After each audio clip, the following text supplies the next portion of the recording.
Fala pessoal, tudo bem? Hoje eu queria conversar um pouquinho aqui com vocês sobre o programa Mais Médicos. O programa Mais Médicos aí que já foi demonizado em alguns momentos, também já foi cantado em verso e prosa por quem apoia, né?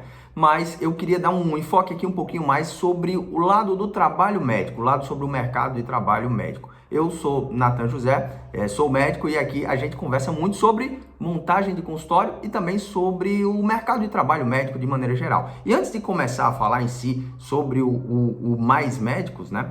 Eu queria dizer que sim, eu quero ser contra-intuitivo e dizer que sim, para algumas pessoas pode ser uma boa trabalhar no Mais Médicos, tá? A gente às vezes vê só do lado negativo, mas tudo na vida tem lado bom e lado ruim. Eu, por exemplo, conheço pessoas que conseguiram um vínculo, um lugar de trabalho lá, não necessariamente um vínculo, né? Mas um lugar de trabalho através do Mais Médicos na própria cidade deles, né? A cidade, de repente, que era dos pais deles, a cidade onde o cara passou a infância. Então, tem muita gente se formando em medicina e tem gente que veio de todos os lugares, né? E também tem muita vaga do Mais Médicos, não necessariamente lá no lugar onde o Judas perdeu as botas, né? Então, para essas pessoas, às vezes é até um bom negócio conseguir trabalhar numa cidade que ele já tem um certo vínculo, levando em consideração aí que ele não vai estar abrindo mão de tudo para poder se mudar para um dos tais rincões, né?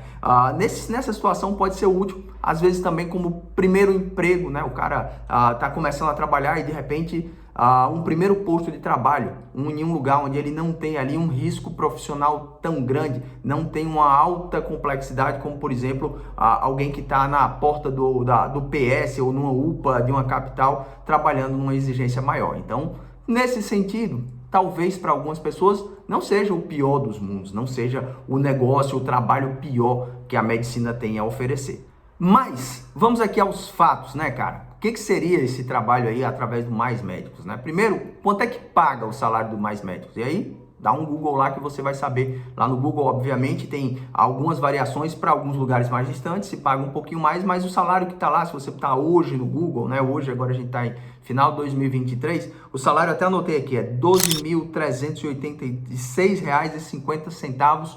E aí, ó, eu faço em letras garrafais, por 48 meses. Por que eu quero falar dos 48 meses?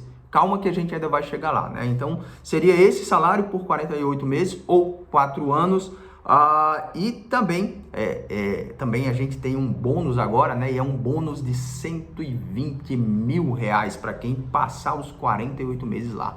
E aí você vai dizer, opa, gostei, interessei desse negócio aí. 12 mil não é um salário para qualquer brasileiro, né? Mesmo o salário médico, né? Se você for ver o censo, se você considerar os médicos em geral, e aí você considera a gente que já está no mercado há mais tempo, o salário é bem maior, né? O salário que tem lá no censo está lá acima de 20, quase 30, talvez até mais de 30 mil reais para quem trabalha, talvez uma carga de trabalho com horário um pouco mais estendido. Quem faz plantão acaba que quase nunca, eu conheço pouquíssimos médicos que fazem 44 horas semanais, que seria o cobrado aí para quem vai trabalhar no Mais Médicos, né? Em tese seria ali segunda a sexta, mais um turno, esse turno do sábado manhã, muitas vezes eles acabam fazendo alguma atividade extra atendimento, né? De repente alguma atividade em relação a ensino, a educação médica em si, né? Mas 44 horas, R$ 12.386,50. E aí você pode ficar um pouquinho balançado, né? E dizer assim, cara, talvez seja uma boa. Agora é que entra as questões, né? Primeiro lugar, né? Se você for ver, você não tem um emprego. Como assim você não tem um emprego? Quem está assumindo Mais Médicos, na verdade, e aí eu até anotei, é uma formação em serviço, mais ou menos como a residência médica, né? E aí você já começa assim, cara, como assim formação em serviço? Por que eu não posso ser considerado como um profissional? E de fato, né? E a questão é, se eu estou fazendo uma formação em serviço, eu estou aprendendo. Eu estou aprendendo o quê? E quem está me ensinando, né? Quem é que está me ensinando e o que eu estou... mas tem o tutor lá. Mas, cara, você já é médico, está trabalhando como médico, está assumindo uma responsabilidade razoavelmente grande, mas você não tem um emprego, cara. E veja que a partir do momento que você entende que você não tem um vínculo trabalhista, surgem algumas outras questões. Primeiro, cara, você não tem direito a 13º. Você sabia disso? Você não sei se você parou para pensar nisso, né? Mas todo trabalhador tem direito a 13º. Só que no Mais Médicos você não é um cara que tem emprego. Você não tem um vínculo empregatício. Então, Primeiro, você não tem direito a 13º. Então, aqueles 120 mil reais que você recebe de bônus lá no final, quando acaba, na verdade, não é assim de tão bom grado, né? Ninguém está te dando muita coisa, porque em 4 anos você já perde 4 vezes esse 12 mil e um quebradinho aí, o texto de o salário do 13º você não vai ter em 4 anos. Que mais? Você também não tem direito a férias. Peraí, eu conheço fulano e fulano tem férias. Não, não tem não. No Mais Médicos você não tem férias. Você tem recesso remunerado. Aí você, cara, mas na prática isso é a mesma coisa. Mais ou menos, porque você também não ganha terço de férias, que é outro direito do trabalhador. Então, um trabalhador normal, né? A secretária do meu consultório, por exemplo, ela tem direito a férias remuneradas, mais o terço de férias dela, ela tem direito a 13º e tem direito a um dinheiro, se ela for demitida ou se ela pedir para sair, quando você termina o trabalho, quando você é demitido do emprego, você recebe algumas verbas indenizatórias, né? E se você já demitiu alguém, se você tem consultório, cara, você recebe, se você é trabalhador, se você já foi demitido aí de algum lugar, você recebe um razoável valor, né? Então, se você botar na ponta do lápis que você tem que amarrar uma bola de ferro lá no seu pé e ficar preso lá nesse lugar onde você vai trabalhar por 48 meses, 4 anos, para poder ter acesso àquele bônus lá de 120 mil reais, não é assim tão de mão beijada que você recebe, porque você vai deixar de ganhar 13º, por 4 anos você não vai ganhar 13º, você não vai ganhar terço de férias e você não vai ganhar verba indenizatória coisa nenhuma. Imagine se você pegasse esse dinheiro a cada ano e fosse investindo, você ainda tinha juros compostos em cima disso, né? E como você tem que ficar os 4 anos lá para poder pegar os 120 mil, talvez não seja assim tão bom, né? Então, você começa a ver que o negócio que parece assim um baita negócio da China não é assim tão legal. E que mais?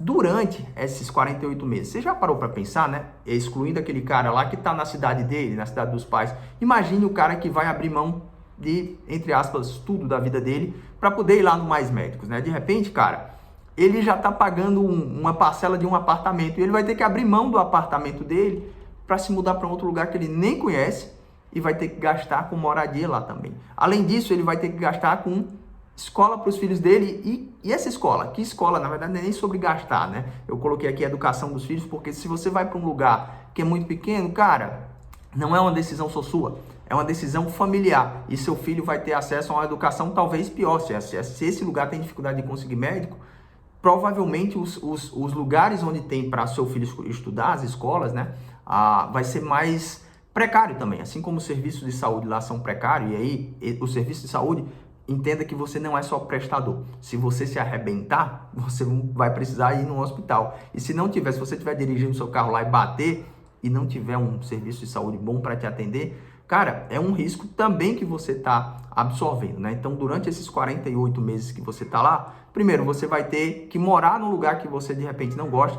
Segundo, você vai ter uma educação talvez um pouco inferior, e eu falo talvez porque nada é exato, né? Às vezes você encontra boas escolas até em lugares assim que você não imagina, ainda mais com a educação online que a gente tem hoje em dia, que consegue chegar em qualquer lugar, né? Você tem menos acesso à saúde, então de repente se seu filho tiver uma apendicite, cara, será que ele vai ter o melhor atendimento lá? Então você está tomando uma decisão que não é só por você. E vai ser difícil você também ter acesso a um lazer, de repente, de tão boa qualidade, se você está numa cidade muito pequenininha. Então, será que o teu marido, se você é médico, ou será que se a tua esposa, se é só você o médico, vai curtir, tá lá e abrir mão de tudo, tá longe da família aí do teu cônjuge também? Tem que entrar na conta também. Mas a grande questão para mim não é o durante, é o depois. E aí é que as coisas para mim ficam muito mais assim agudas. Por quê? Porque você vai dizer, poxa, mas aí eu vou pegar meus 120 mil reais, finalmente vou abrir lá aquela bola de ferro, vou receber a chave do cadeado para soltar a bola de ferro e vou receber uma bolada lá de 120 mil reais. E aí é que tá, cara, você vai sair com a mão na frente e outra atrás, porque você não tem vínculo de emprego nenhum. Então, se você sair de lá, provavelmente vão botar outra pessoa mais nova. Em 4 anos, esses 48 meses, quanta gente vai se formar? E quanta gente vai estar disposto a pegar e vai estar ávido para pegar esse teu posto de trabalho lá? Quem garante que daqui a 4 anos a mesma condição de salário vai estar lá? De repente, se tiver muito médico, talvez seja um salário até menor e vai ter gente querendo ir lá ocupar esse posto de trabalho, né? Então, para mim, a grande questão não é o durante, não é nem o salário em si, porque lá no momento que você está lá, você pode estar, por exemplo, trabalhando em outra coisa, pode estar dando plantão, você pode estar complementando sua renda. A grande questão é, 4 anos depois, você começar num mercado de trabalho que está cada vez mais exigente. Por fim, a reflexão que eu quero deixar aqui para você é, cara, se você não vai ter acesso às garantias de trabalho, né? Se você não vai ter aí acesso a férias, 13º, se você não tem um vínculo trabalhista, por que você vai abrir mão da tua autonomia e da tua liberdade, né? Que geralmente essa é uma conta que se faz. Quando alguém pega um trabalho CLT, ele abre mão da autonomia e da liberdade dele em troca de garantias trabalhistas. Mas se você não tem, cara, por que você vai fazer isso? E a grande questão é por que só o médico não pode ter acesso a isso? Por que eu, quando contrato alguém, eu tenho que oferecer garantias de trabalho, eu tenho que oferecer muita coisa para poder contratar alguém, porque existe uma legislação em cima disso? Por que todos os trabalhadores têm direito e por que o médico não teria? Qual que é a grande questão que o médico tem que abrir mão de garantias trabalhistas como se ele não fosse um trabalhador comum, né? E aí, cara, eu não estou dizendo que você tem que fazer exatamente o que eu faço, que é consultório, né? Você pode seguir o seu caminho normal aí, sei lá, trabalhar para iniciativa privada, mas como o meu dia a dia é consultório, eu comparo o que eu teria que ter para poder alcançar esse mesmo salário lá de 12 mil e pouquinhos reais, né? Então, para você ter um consultório, aí você vai dizer assim, cara, mas você tem custos, né? Então, se você tem um consultório, muito provavelmente você vai ter que gastar com funcionário, você vai ter que gastar com aluguel, com energia. Então, não é todo o dinheiro que eu ganho que vai ficar para mim, mas por mais que você bote aí que você gaste 3.500, 4 mil reais, que é um valor bem razoável para um consultório pequeno, né? Para um consultório que é você, seu secretário, uma sala, cara, você teria que ter um faturamento bruto ali de 16 mil reais para ficar mais ou menos líquido o mesmo valor. Cara, e para você faturar 16 mil reais, eu estou falando de 4 mil reais por semana. É mais ou menos 800 reais por dia útil, sem trabalhar no sábado e sem trabalhar de noite. Cara, se for consulta popular, 100 reais, por exemplo, você só precisa atender 8 pacientes por dia ou 4 pacientes por turno. Se for uma consulta um pouquinho mais cara, de 250 reais, cara, você vai precisar atender 3 pacientes por dia. Imagina, cara, 2 pacientes de manhã, 1 de tarde, ou algo próximo disso, um ou outro dia, 4 pacientes, para poder equiparar o mesmo salário, né? E você vê que não é um bicho, não é um monstro tão feio, né? Então, a grande questão é essa, cara. Será que vale a pena você abrir mão de 4 anos de trabalho da sua vida profissional médica para um lugar que não te dá vínculo e que te dá um salário que, nas condições que você tem, né? Você vai dizer, mas o fulano que é um brasileiro comum não teria acesso a esse salário. Mas, cara, você tem as condições de fazer escolhas. Nas escolhas que você tem, será que essa é a melhor opção? Então, fica aí a reflexão. Como eu falei no início, cara, não existe verdade absoluta. Não tem, não, é ruim para todo mundo. Mas eu só queria que você fizesse essas considerações aí sobre o programa Mais Médicos, tá? Então, a ideia era isso aí. Se você gosta desse tipo de informação, eu convido que você se inscreva no nosso canal. Se você já é inscrito aqui do canal, pega esse vídeo e compartilhe ele para as outras pessoas que estão na mesma fase que você. Se você gosta desse tipo de informação, é bem possível que as pessoas que estão na mesma fase que você também possam se interessar. Então, era isso aí. Um abraço e até o nosso próximo vídeo. Valeu, pessoal!